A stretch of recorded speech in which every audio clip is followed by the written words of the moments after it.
You're listening to Brainwork Framework, a business and marketing podcast, brought to you by focus-biz.com. Business owners and entrepreneurs, many of us believe that cash flow or marketing tactics are the primary risks in business. Our guest today absolutely disagrees, but believes that being an entrepreneur is actually a calling. You either have it in you or you don't. There is no alternative. Therefore, the most significant risk in your business that you'll ever face is you, the founder. To talk about bottlenecks and how we can overcome that is Laurent Notin. He is the Bottleneck Coach for Laurent Notin TMI. And we're so excited to have him on today to tell us about his journey. Laurent, thanks for joining us. Thank you for having me. Nice introduction. Hey, thank you so much. 95% of it was written by you. So of course you like it, and that's okay. I think it's a great description about what you do and how you help people. But tell us more about your entrepreneurial journey. How did you first start with this business? Did you have a lot of experience either in coaching or business practices, or did you just decide to learn it and master it on your own? Yeah. So the way it happened is I live 24 years now abroad. I'm French originally, and 24 years ago I went to Southeast Asia, initially for 9 months, and I stayed 20 years. And what happened is that I started pretty early running companies for others, small companies, and I really enjoyed it from the beginning. I was not an entrepreneur, but I was like sitting in the seat as the main person because it was like small businesses. I had to do a little bit of everything. And then I experienced also like growth, I experienced failures, and I was always surrounded by entrepreneurs. My best friend is an entrepreneur. My father used to be an entrepreneur himself. Reaching the age of 40, and I was like, Dad, if I don't do anything now, I would never do it. And I think it's a calling, but sometimes it takes a bit of time before you answer that call. I was always a bit afraid. But then I decided to do it just because of that age barrier. I was like, okay, let's do it. It took me a year. I thought, okay, what is it that I really like doing? What is it that I enjoy the most? And then I realized after the 1 year process that what was making me very powerful, very enthusiastic was that when I was mentoring, coaching myself, giving advice to people. I've always given advice to people for free, even if they don't want it. They didn't ask for it, but you were going to give Yeah. it anyways. Yeah, but don't do that. And so I thought, I'm going to become a coach. It just makes sense. And I'm going to become a coach for entrepreneurs because I understand them. I speak the language. I sat in their seats. I didn't take any certification to become a coach. I remember I wrote down what I thought a coach is, or what a coach does, and how I should perform a coaching session. And then I went online to compare with my notes, and it was pretty close. So I was like, okay, let's start. And that is the beginning of my journey as an entrepreneur. And that was back in October 2017. Wow, that's fantastic. For someone to actually take a step back and look at what do I enjoy doing? What passion do I have? What am I good at? And you came on this conclusion of the coaching and consulting. You were offering advice, whether it was asked for or not. And that's okay. People sometimes need to hear that sort of advice, but you were willing to give that knowledge and help them Yes. out for free. But now people are paying you in order to help remove the bottleneck themselves within the Yes. business. What are there certain industries that you work best with, or businesses who are experiencing certain symptoms, entrepreneurs that typically are the best fit for you? Yeah, my typical clients are mid-career entrepreneurs. So they're not new entrepreneurs. They have, I would say, maybe 5, 6 to 7 years experience. They've already experienced some success. They have a team. They got some revenue, nice revenue, enough to be living and not having any financial issues. But they reach a point where they like plateauing, and they are looking for the next step, that next level of growth, but they're not sure where to start. They know something is wrong, but they can't pinpoint what it is exactly. And this is where I come in. But also another important aspect is the fact that they have tried self-experimentation. It has worked with limitations, but they know they need something else. And why not coaching? But this is when I come. My job is to show them that the next step is really about tackling their bottlenecks. because it always starts with you, the founder, shifting your perspective so that you can unlock the situation where you're stuck, and then your business can move forward again. Absolutely. And it can be tough and a struggle for a lot of business owners and entrepreneurs. We want to Yeah. try and do things on our own. And Yeah. sometimes we struggle to make that happen. But we need to learn when it's okay to reach out for help. I mean, we have Okay. colleagues and friends and mentors.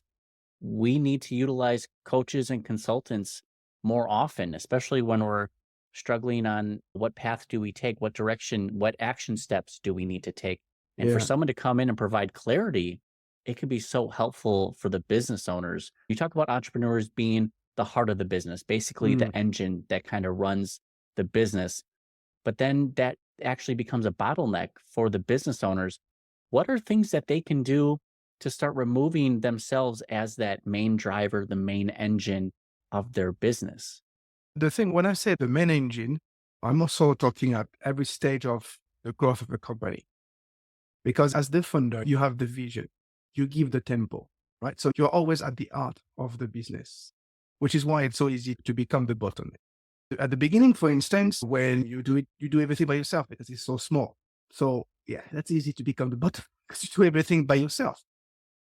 Now, as a company grows, you should work on detaching yourself as much as you can from operations, putting people in charge of daily operations so that you can focus more on strategy and empowering your people. So every business is made of people. With tackling bottlenecks, the first thing that you need to understand is that you are the bottleneck, which means you must realize that something is wrong with you, right? So that you can actually act upon it.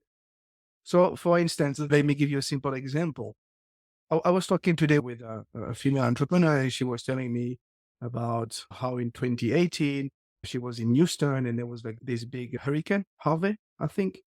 And she lost like overnight 60% of her revenue, which is huge, right? Now, she could have stayed there in that state. She could have said, oh, damn, and now it's over. But she decided not to. She decided to actually take that as an opportunity to change her business model, to pivot. And that's what I'm talking about when you need to realize and do something about it. It starts with you and ends with you. It starts with a shift in your mindset. And so if she had decided to not do anything about it, and the business would have died with it, the people that were in the business, I think she had like 15 staff at that stage. But because she did exactly the opposite, she took that as an opportunity. She shifted her mindset. At the end of 2019, she had more than doubled her revenue. That's incredible. Yes, just because of that mindset shift. But again, it cannot happen if you do not acknowledge that it comes from you. Because even though your staff could tell you, hey, here's an opportunity, but if you refuses to see it, at the end of the day, you're the one making the decisions. If you refuses to see it, then nothing will happen. I'll give you an example. I live in Finland. My first mobile phone was a Nokia. How did Nokia miss the smartphone revolution? I don't know exactly what happened, but I'm pretty sure part of the answer is because of complacency, because they refused to see what the market was telling. And I'm sure people were telling the management, hey guys, we are late. And it did not happen. Mindset shift. That mindset shift did not happen. That is so important. And the story that you shared about overcoming the obstacles after losing 60% of your business, that is a Yeah. huge, huge blow to any business owner and entrepreneur to have the passion and drive to continue going forward, but on a different path, the shift in the mindset. Look at where that business is today and how important it is for us to overcome the obstacles when they present themselves. And what you kind of described reminded me of some of the symptoms of the bottleneck. What are some of these symptoms of the bottlenecking that happens within a business? Yeah. The two biggest ones, which are linked with each other, is when everything is tied around you, you're ending up making all the decisions. So you're not delegating enough. And that is combined with the inability to let go. You can say, yes, I want to delegate. You may have difficulties to do the action of delegating because you're like, no, I want to keep that for myself, you know? Because That it's our baby. We can't let yeah, it go. but exactly. And at the end of the day, if I give it to someone, I'm going to have to train that person. I am not sure the person is going to do it the same way I want to do it. So I'm going to keep it. I'm going to keep it under my desks. These are the two biggest bottlenecks. I have a tool called the Bottleneck Index, which is like in 2 minutes, it's a quiz that people can take. And I go around like the 4 or 5 main bottlenecks.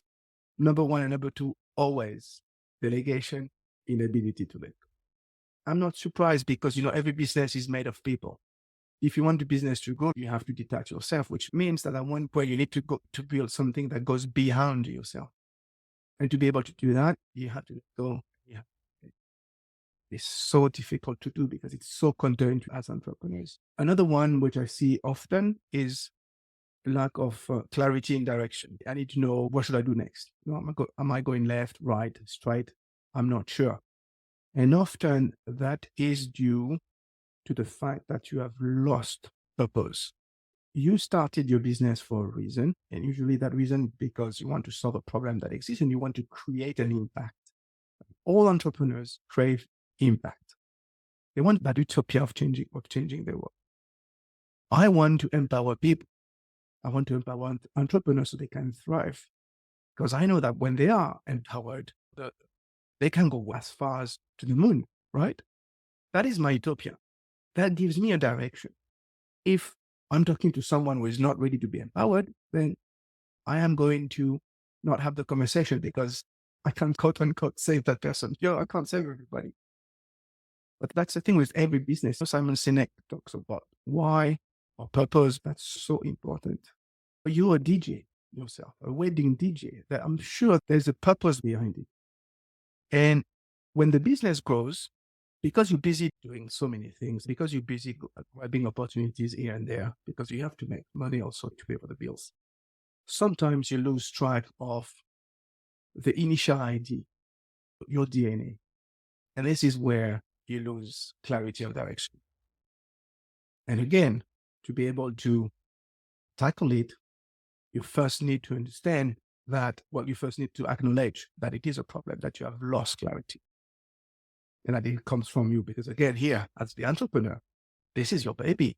You gave it a vision. This is your vision. Absolutely. That is such a challenge for us business owners. We are going into business wearing so many different hats. And if we don't know how to do something, we have to learn, or we need to pay for a service or find a team member where we can delegate that task to. But again, the concern becomes, is that person going to do just as good of enough of a job as we would ourselves, or what else could the entrepreneur be assigned to after delegating tasks? Now, for many of us, we weren't born as natural leaders or have experience with delegating tasks to our team members. Are there any steps we could take as entrepreneurs and business owners to help us get clarity as far as what tasks we should be delegating, or what's the first role we should hire for when we're solopreneurs or we're starting to grow? Yeah. The first, I would say, you mentioned the concern. It shouldn't be a concern because you don't want to hire people who are going to do the same job as you. You want to hire people who are going to do a better job than you. That's why delegation is about finding those people who are better than you. Yes, as the entrepreneur, you must be aware of many things. Like you said, you have to wear many hats. If you want to build your financial department, you need to understand a little bit about financial management. If you want to build an HR department, you need to understand a little bit about HR so that you can hire the right people, or find the right people who can help you hire the right. So you need to understand everything, but that doesn't mean you have to do everything yourself. So that's the first thing. See that as an opportunity to take your business to the next level by hiring the right people. Shift in mindset again. Now, the other big shift in mindset, and I'm not the only one to talk about it. I didn't invent anything. I read a lot of books and listened to a lot of entrepreneurs, but this is what Jim Collins refers to: first who, then what. We have the tendency to do exactly the opposite. We are going to recruit based on technical skills. So let's say, I don't know, you're looking for a salesperson. You're going to start by writing down all the type of salesperson you need, the technical skills, etc., etc. But if you ask your team, if you ask anybody in your team and you do that exercise, what are the criteria of the ideal candidate? 80% of the answers they will give you are soft skills, human skills, interpersonal skills. But if you look at most of the job descriptions and job announcements, they focus on technicals. And that's why Jim Collins talks about first who, because first you need to find the right people for the bus, the right people in terms of attitude, in terms of behavior, in terms of spirit, in terms of values. People will share the same values so they can be aligned with your why, and they can also endorse your company culture, right? And then once you find those people, then you can assign them a seat. You can tell them, all right, well, I think I'm going to put you there. I'm going to put you in sales because you're really good at that and that. Then, well, you don't have any experience in sales. Let's just train you, because you can always train technical skills. If people are the right people and if they see that they would perform the best in sales, for example, to go back to my example, they will accept it. They will do it. That's the second thing. Third, you also need to look at yourself. And often when I do that exercise, I ask my clients to make a list of all the things that they do. And most of the time they surprise themselves. They're like, gee. And the idea is to get rid of operations so that you can spend more time in strategic thinking, in dealing with people, in building processes. And so the first thing you should start by is delegating all those operational tasks. Here's a trick. Don't only delegate the tasks, also delegate the decision-making power, because there is no point of hiring people and delegating tasks to them if you do not empower them with decisions. Because otherwise you go back to being a bottleneck, because everything is tied around you to making all the decisions. And Such great advice here for us entrepreneurs who are kind of struggling for that clarity and what tasks do I give to my team members and how do I even grow a team? You laid out the perfect foundation and template for business owners and entrepreneurs to follow, and we appreciate that. I heard a really good joke a couple hours ago. Something you said made me think of it was the mindset. It's the mindset. And the joke was, how many coaches or consultants does it take to change a light bulb? And they say it takes just one coach, but the light bulb really needs to want to change. And I think that's important. It's looking inwards on ourselves as the business owner, entrepreneur, wherever we're at in life, we need to be willing to change. And it's that mindset strategy. And then again, what is the goal outcome? What are you trying to achieve? And then only then can you understand the roadmap on how to get where you want to go. So that was a little joke I wanted to share. No, it's so true. I often tell my clients, I don't do anything. You do all the work. I'm just a guide. I ask you questions. I got the easy job. Man, this coaching and consulting seems like a good deal. But it's so true. When I have my sales calls, this is actually something that I check. Are they ready to be coached?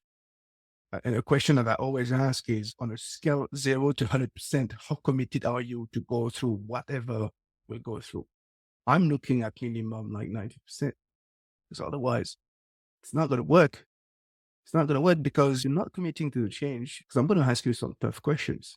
And this is what I'm looking for. I'm looking for those questions that really bother you. If you tell me, Laurent, this question, you know what? I want to kill you right now. I'll be like, yeah, great. Use that fire, use that passion. Yeah, exactly. And I'm going to press a bit more. So you have to be ready to do the work, to do that inward work you were talking about. So yeah, you have to be ready to be coached. Otherwise, it is not going to work at all. Absolutely. Now, for those who are interested in learning more about what you do, who you are, and getting connected online with you, we're going to have some links available in the description. But do you mind sharing those verbally with us? Best places to get in contact with you and connect? Absolutely. You can follow and find me on LinkedIn. This is my go-to social media platform.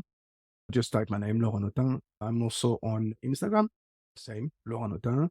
then you can go on my website, laurentnotin.com, where you will find Bottleneck Index I was talking about, as well as my ebook, which is called 8 Tactics to Thrive as an Entrepreneur and Stop Being the Bottleneck in Your Business. And also you can have a newsletter, which you will also be able to find on my website. That is fantastic. Now, for those of us entrepreneurs, whether we're just starting out or we've been in business for Yeah. 5, 10, 20 years already, is there a piece of advice or a YouTube channel, a podcast, a book, other than your own? I'm going to get your Sure. book, but other books that you would suggest or recommend to people just to kind of give them that direction and clarity, that push they need to get to the next level? And I suppose your own book could be okay too. I mentioned Jim Collins, that book, From Good to Great. This is not the full title. This is just a partial title, but honestly, it's based on years and years of research, why some companies are just good versus why some companies become great. And it's really powerful. And this is a book that I would always recommend to any entrepreneurs and to my clients to read. Listen to many different podcasts. I don't have one in particular. But in terms, I also like to go on, watch some TED Talk videos, Mhm. anything related to leadership. I like, of course, mental fitness is always a very interesting for me. And like I said, I'm a fan of Simon Sinek. Start with Why and the Infinite Game book also are books that I would also recommend. I love that. Now, Lauren, what is on the path and goal planning sheet for you for 2024? What are you hoping to achieve? Are you kind of keeping with the same strategy you've been doing and you're happy with where you're at? Are you looking to grow yourself or certain industries you're looking to work with going Yeah. forward? I want to do more of what I do. So more coaching, more consulting. So I'm a solopreneur. We are never a solopreneur. I use a virtual assistant, She's great, by the way. So if you're a solopreneur, if you don't have a virtual assistant, you need to change that. But I don't want to build an empire. you know, I want to continue like more of a lifestyle business, having something that enables me to enjoy my life, right? But at the same time, making enough money so I can enjoy a comfortable life. What I need to do for this year is more like stabilizing my business.